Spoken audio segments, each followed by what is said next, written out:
It is my view that the deceitful way the interview was obtained substantially influenced what my mother said. The interview was a major contribution to making my parents' relationship worse. That interview ended up being a massive factor in dragging my parents' relationship down. Behind closed doors, a massive royal showdown is brewing, with Prince William reportedly drawing a very firm line against a plan that would bring Queen Camilla's son directly into the inner circle of official duties.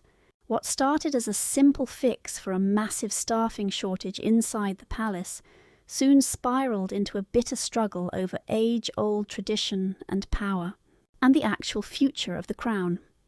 Yet the real twist arrived when Peter Phillips and Harriet Sperling suddenly stepped up as the backup option. Was this just a practical fix or a telling preview of William's future reign? So where do you stand on this? Did the prince make the right call by blocking the move, or should Camilla's son have been handed a major role? Tell us what you think in the comments. To help us bring you the latest palace news and drama, make sure to subscribe. Now let's explore Camilla's private family plan. With the British royal family facing massive pressure, a quiet crisis was growing far too big to ignore. The actual number of active working royals had plunged even as schedule demands kept mounting. Big state visits, endless charity work, and countless royal patronages still demanded constant attention. But there were simply fewer family members around to manage them. Compounding that, King Charles was battling ongoing health struggles, which naturally limited his packed schedule and daily physical energy. Prince Harry had famously walked away from his royal duties and settled down in California, far outside the daily operations of the royal family. Meanwhile, Prince Andrew, once a top senior figure, was fully removed from his public duties following years of heavy scandal. All of this left an incredibly tiny group of working royals to carry an increasingly exhausting burden. With things so tight, Queen Camilla reportedly started looking for highly practical personal solutions to help ease the load. Surveying her own family circle, one name immediately stood out: her son, Tom Parker Bowles. Unlike the typical royal path, Tom had built a completely independent career, entirely away from the palace spotlight.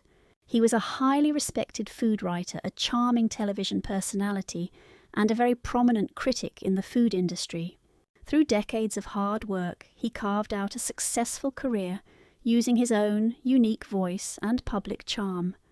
From Camilla's point of view, Tom possessed the exact qualities needed to fit a modern royal role. He was naturally confident speaking in front of crowds, totally comfortable with cameras, and fully accustomed to handling media attention throughout his long career. Over many years, he had gained immense experience representing himself before large crowds and dealing with heavy public pressure. In many ways, Tom already understood life under the bright spotlight, despite never being a part of the official royal system. With the palace stretched so thin and public demands growing heavier by the week, Camilla reportedly spotted what she felt was a very simple, realistic solution. Why not bring in a trusted person from inside the immediate family circle, someone highly capable and deeply comfortable in the spotlight, to help ease this pressure? To her, it was never about rewriting royal tradition, but simply learning to adapt during highly challenging times. She believed that a highly modern problem required a much more modern type of support. From her perspective, Tom Parker Bowles seemed like the ideal person to quietly step forward, helping the entire royal household breathe a bit easier during one of their absolute most demanding and stressful eras. Camilla genuinely felt her own son was suited to step up and help fill the massive void left by the shrinking roster of active working royals. But would everyone inside the palace accept this unconventional idea? Or would there be heavy pushback? Who exactly would object? And what would their arguments be? Let's unpack the fascinating details of this growing royal divide. While some voices both inside and outside the palace walls reportedly viewed this as a highly practical fix, a major divide was quickly forming. To Prince William and Princess Anne, the situation went much deeper than simply filling empty slots on a calendar or easing the heavy daily pressure on the remaining active working royals. For both of them, this was never a minor issue of sheer convenience. It directly threatened the very structure that holds the entire monarchy together.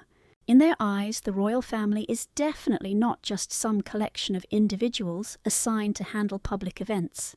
Instead, it is an institution built entirely on strict rules, deep traditions, and clear boundaries carefully guarded for generations.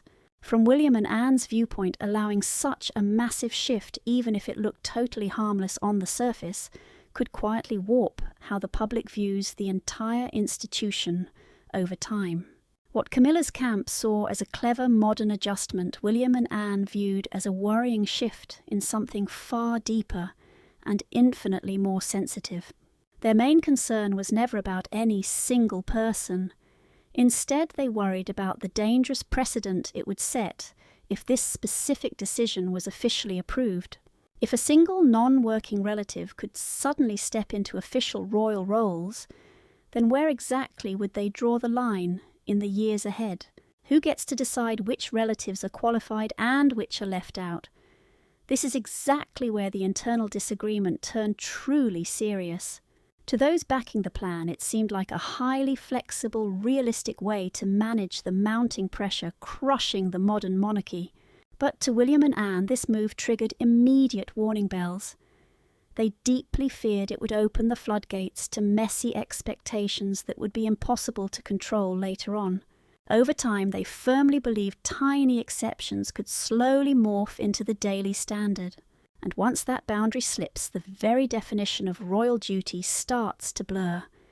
In their eyes, the monarchy only functions because its roles are strictly defined and tightly limited. Every working royal has an exact place, a specific set of duties, and a direct, unbroken link to the crown. Shifting that balance even a fraction would only trigger massive confusion over who truly represents the crown and under what authority. So, while some focused purely on solving short-term crises, William and Anne were looking far down the road. To them, this was never just about managing today's pressure. It was about fiercely protecting the future structure and strength of the crown itself. Prince William and Princess Anne are absolutely dead set against bringing Camilla's son Tom into the official royal fold as a full working royal.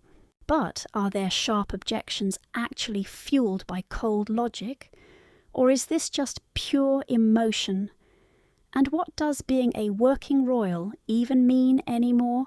Let us look closely at the heavy reality of these royal patronages.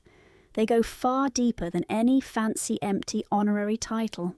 Right at the centre of this bitter clash was something outsiders rarely even consider the true heavy meaning of a royal patronage. On the surface, these roles look incredibly simple, almost purely symbolic. People see them as mere photo ops, fancy titles, or simple ways to show public support for local charities. But inside the palace walls, these roles carry a far deeper, much more serious weight. Whenever a royal steps up to patronise a charity, a military unit, or some cultural group, they are doing much more than just signing their name. They are lending the actual authority and deep trust of the crown itself. Their face alone tells the world that an organisation is highly respected, stable, and completely trustworthy. More often than not, this direct royal tie helps secure massive funding, draws global attention, and locks in the organisation's reputation for decades. That is exactly why these royal positions have always been treated with absolute care and deep respect. You do not just hand them out like candy. They are never meant to be quick personal favours or casual gestures. They belong to an ancient system built entirely on duty and deep constitutional tradition. For generations, a quiet but incredibly vital understanding has kept this whole system running smoothly.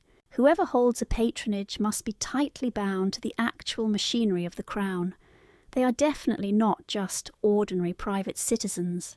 These are people who have dedicated their entire lives to public duty, fully accepting the heavy rules that come with representing the reigning monarch. Because of this high standard, these duties are viewed as a direct extension of the crown's own identity. They do not just show a royal's personal hobbies. Instead, they project the power of an ancient institution built on trust, stability, and strict boundaries. This is precisely why this matter became so incredibly sensitive. A seemingly simple job offer actually strikes at the very heart of how the royal family shows itself to the world. It brings up some serious questions: who gets to wield that kind of power, and what does it actually mean to speak for the crown? Ultimately, this fierce debate was not just about a single job or one specific person. It was about fiercely guarding the integrity of a system that has defined the family's relationship with the public for hundreds of years. William and Anne deeply feared that the lines would get muddy. If they allowed this change, how could they ever keep the royal boundaries clearly defined in the future? And what other massive worries keep William awake if this rule gets broken? Let's look at the hard constitutional line he absolutely refused to let anyone cross. Protecting the invisible line. Prince William and his aunt, Princess Anne, allegedly saw this entire proposal very differently from the people pushing for it. To their eyes, this was no harmless tweak. It was a dangerous shift that could quietly destroy one of the family's most crucial boundaries. For generations, a very clear line has dictated exactly who gets to represent the crown. That boundary is not just some dusty old tradition. It is what keeps the entire monarchy stable and understandable for the everyday public.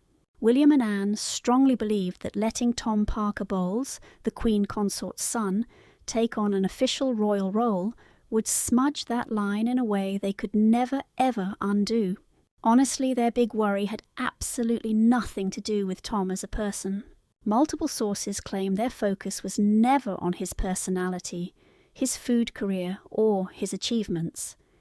Instead, they worried about what this precedent would mean for the monarchy's long-term survival. If a non-bloodline relative can just walk into an official royal job today, they reportedly asked, then what stops the next family member from asking for the same thing? Where does the line get drawn, and who gets to decide where it finally stops? This is where their anxiety really spiked. The Crown has always relied on incredibly rigid, predictable rules about who is in and who is out when it comes to official duties. These firm rules are exactly what gives the entire institution its sense of order, stability, and real legitimacy in the public eye. William and Anne deeply feared that shifting this delicate balance, even by a tiny fraction, would trigger massive changes down the road. What starts out as a tiny, harmless exception, they believed quickly snowballs into a firm expectation. And once those public expectations start growing, future kings will find them almost impossible to stop or roll back. They also knew that public perception matters just as much as palace rules. If everyday people start seeing these official royal roles as something you can just pass around to step-siblings and in-laws, instead of keeping them strictly for direct bloodline heirs, it could completely shatter the clarity that has kept the monarchy alive for centuries. Ultimately, their hardline stance was driven by deep caution rather than petty personal emotion. For William and Anne, it was about guarding a delicate ancient system built on strict limits, ensuring those boundaries do not slowly fade away. They strongly believed that giving Tom a formal job would smudge a royal boundary that had remained completely untouched for hundreds of years. So what exact moves would they make to shut this down? Would they openly confront the Queen Consort or choose a much quieter, more diplomatic path to protect the crown? Let's look at the details. Behind locked palace doors, instead of just saying no and walking away, Prince William and Princess Anne reportedly chose a far more calculated, highly strategic approach. To them, the real problem was not just the request itself, but how on earth it had managed to travel so far up the ladder to be seriously considered. They immediately started asking some very uncomfortable questions about who approved this process. How exactly had this recommendation been brought forward? Who supported it along the way? And far more importantly, had all the proper official steps been followed from the very beginning? These were certainly not casual questions. They were aimed directly at understanding whether the normal rules guiding royal decisions had been fully respected. Attention quickly shifted to the safety systems meant to protect the monarchy from rushed or heavily biased decisions. These include intense vetting procedures, internal reviews, and deep consultations with senior advisors who are responsible for making sure every major decision is carefully examined before approval. Prince William and Princess Anne reportedly wanted to know if all these safeguards were properly used, or if some were skipped or shortened along the way. By shifting their focus away from the individual and onto the process itself, they changed the entire tone of the discussion.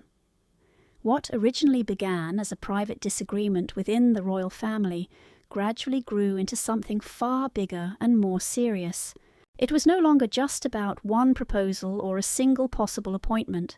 Instead, it was about how major decisions are made and whether the system itself is being properly followed. Instead, it turned into a much wider conversation about how decisions are made within the monarchy and whether those major decisions are always fully transparent and fair. It raised deep questions about accountability and about who actually checks the system, and how we can ensure that no personal influence or informal pressure ever affects outcomes that are supposed to follow strict, unchanging rules. This shift was incredibly important because it moved the debate completely away from emotion and directly into structure. Rather than arguing over difficult personalities, Prince William and Princess Anne reportedly focused on the vital importance of procedure fairness and long-standing institutional safeguards.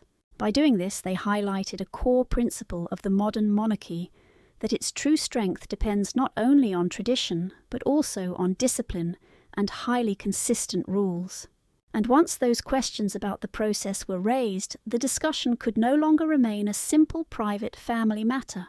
It became a direct test of how seriously the institution actually protects its own high standards. Rather than outright condemning Queen Camilla's approach of introducing her own son to royal duties, William and Anne reportedly called for a thorough review of the process guiding such decisions. But would they achieve their aim easily, or would Queen Camilla's loyal insiders continue to argue strongly in her support? Let's find out. A quiet clash of competing visions. What began as a simple discussion about how to manage royal duties slowly grew into something much bigger and far more serious. Over time, it stopped being just about filling small gaps in the busy royal schedule. It turned into a deeper, fundamental disagreement about what the monarchy should look like in the future. On one side, loyal supporters of Queen Camilla's way of thinking believed the entire institution desperately needed to adapt.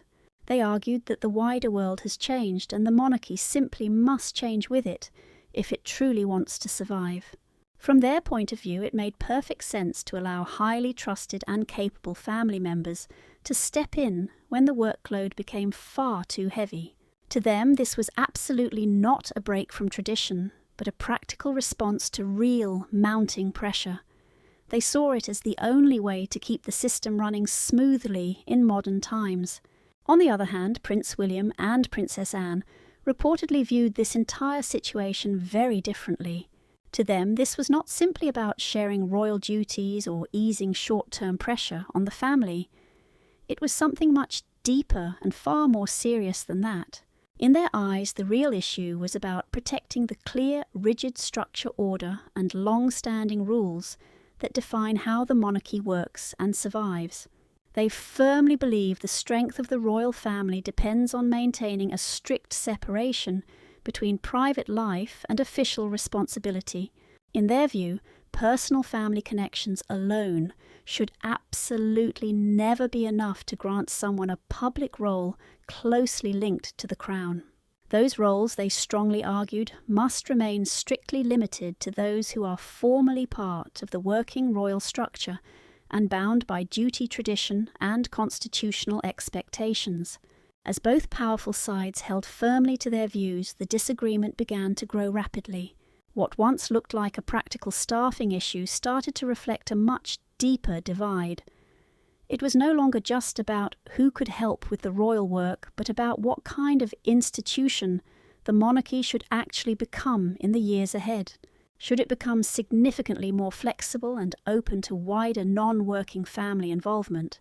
Or should it remain tightly defined with clear, strict and unchanging boundaries that never shift with circumstance? In the end, this conversation was no longer about simple convenience or immediate necessity. It had instead become a quiet but powerful struggle over identity, over what the monarchy truly stands for, how it should function behind closed doors, and what it must protect if it wants to remain stable for future generations. Despite Prince William's efforts to convince Camilla's camp that an outside family member shouldn't take on official royal duties, they still pushed aggressively forward with their own view. But does this clash reveal how Prince William plans to shape the monarchy when he finally becomes king, and what future does he truly envision for it? Let's uncover the details. A fascinating glimpse into the future crown.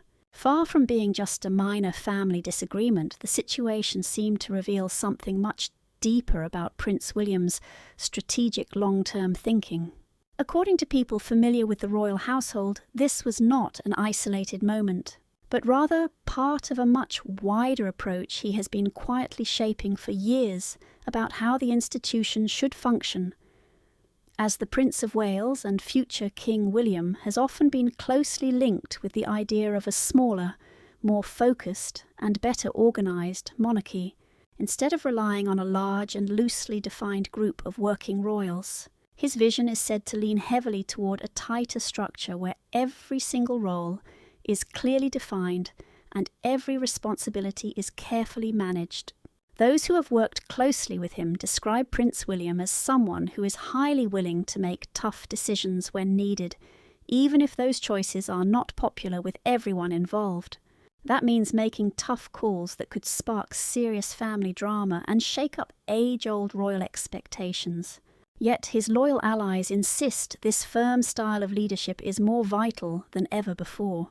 Lately, the House of Windsor has faced massive upheaval. High-profile royals have walked away from their duties entirely, while others are battling serious health struggles that keep them completely out of the public eye. Meanwhile, behind the scenes, the public is demanding real reform, pushing for a streamlined institution that is actually transparent and strictly focused on its core duties. These constant crises have left the palace looking incredibly fragile. Honestly, the traditional way of running things simply cannot survive the relentless demands of the modern world. That is why so many insiders view William's strict approach as a vital shield against these rising threats and the heavy new demands on the throne.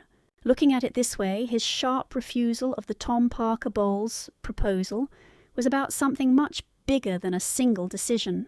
It was actually a clear warning sign of exactly how he plans to rule when his time finally comes. For royal watchers, it provided a rare preview of a future reign, one that promises to be tightly run, highly disciplined and completely closed off to casual shortcuts, no matter how convenient those shortcuts might seem.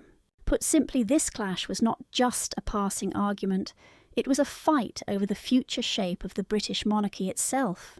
Beyond William's grand plan for a smaller, highly controlled circle, with strict limits on who represents the crown, how does he actually react to the idea of bringing in an outsider for royal duties right now? How exactly did the future king manage this unexpected family crisis? Let us take a look at William's calculated and highly strategic countermove. Rather than just shouting no and leaving the heavy workload completely unresolved, Prince William reportedly came up with a much smarter, more calculated game plan. Instead of letting the family argument freeze into a total deadlock, he offered a clever backup plan designed to solve the labour shortage while keeping ancient royal traditions safe. Insiders claim William searched inside the immediate family circle for an answer, desperate to avoid crossing any dangerous constitutional red lines. His focus landed directly on Peter Phillips, the son of Princess Anne and the eldest grandchild of the late Queen Elizabeth. Standing right by his side was his wife Harriet Sperling. People viewed both of them as highly capable professionals with plenty of real-world experience away from the formal royal court. Peter Phillips has spent the vast majority of his life in the corporate sector gathering valuable experience in business leadership, team management and commercial ventures. Harriet, on the other hand, offers an entirely different skill set through her dedicated career in paediatric nursing, working directly with children to support their daily health and wellness. Together, their skills represent a highly practical mix of corporate savvy and hands-on frontline care. What really made this proposal stand out, according to palace insiders, was that it did not disrupt the actual makeup of the crown. Rather than handing out new titles or taxpayer-funded jobs, it proposed a much smaller, highly restricted role. This setup was designed to provide crucial backup without breaking tradition, keeping the system stable, while still handling the heavy, rising demands. Under this unique deal, they would only support specific charities and community projects on a strictly voluntary basis. They would not receive any salary from the British Crown, and they would not be granted official royal status. Every single duty would be clearly mapped out and tightly controlled, ensuring their work remained purely supportive instead of formal. Because of this, William's brilliant move was viewed by many as a perfect way to balance two critical demands at once. On one hand, you had the stark reality of an overworked royal family that desperately needed extra hands. On the other side, there was the crucial absolute need to defend age-old royal protocols and keep those constitutional boundaries perfectly intact. For many royal commentators, this alternative was much more than a simple temporary workaround.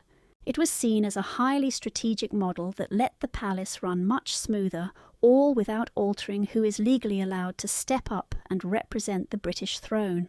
By putting forward Queen Elizabeth's eldest grandson and his wife, Prince William, tried to bridge the massive gap in the working royal circle. But would this unique idea actually fly with the other senior royals, especially his father? What does this fix mean for the long-term stability of the crown? And will it actually make a real difference? Let us explore how this quiet resolution is already making a major impact. Ultimately, that original plan involving Tom Parker Bowles lost steam and quietly drifted away, especially as a totally different strategy began to gain ground inside the palace walls. Once momentum built behind the clever alternative from William and Princess Anne, the first plan was permanently dismissed, as the wrong move for the family's pressing needs. King Charles was reportedly very pleased with how the delicate situation was finally settled, incredibly relieved that the entire drama did not explode into a massive public feud or create deeply personal divides among his relatives. Instead, the family handled everything behind closed doors, avoiding any toxic public drama. Meanwhile, Catherine was reportedly highly satisfied with this final outcome, mostly because the new setup promised vital extra support for major charity projects centered on early childhood development and pediatric care causes that are deeply personal and central to her public duties. Yet the true weight of what happened here goes way beyond a single person or a rejected proposal. This whole situation was not simply a debate over who gets to work or how the chores are handed out. It quickly turned into a major turning point, showing exactly how the royal family sees its place in a rapidly shifting modern world. At the end of the day, the drama solidified a crucial rule that dictates how they operate today. The Crown must always be willing to adapt to the times, but only within very strict, unbreakable limits. Sure, you can bend a little, but never at the expense of the rigid rules, keeping this whole institution standing. For anyone watching closely, this mess exposed a much deeper truth about power and duty within the royal family. This went way beyond one decision. It was a quiet struggle over who actually holds the keys to the Crown's future. And it raised real questions about how these choices get made, challenged and approved. More than that, it proved exactly why certain red lines inside the monarchy simply cannot be crossed no matter how much the outside world changes. These boundaries are not random. They exist to protect the very identity of the institution, preserve public trust, and ensure royal authority is never watered down. Ultimately, what seemed like a routine staffing change blew up into a massive high-stakes battle for control. The drama showed exactly how the modern monarchy struggles to balance ancient, rigid traditions with the realities of today. Faces and titles will always change, but the core rules safeguarding the throne must remain absolutely unbreakable, even when the pressure mounts and survival seems to demand a compromise. So where do you stand on William's move? Was he right to shut down Camilla's plan, or did he totally overstep his bounds?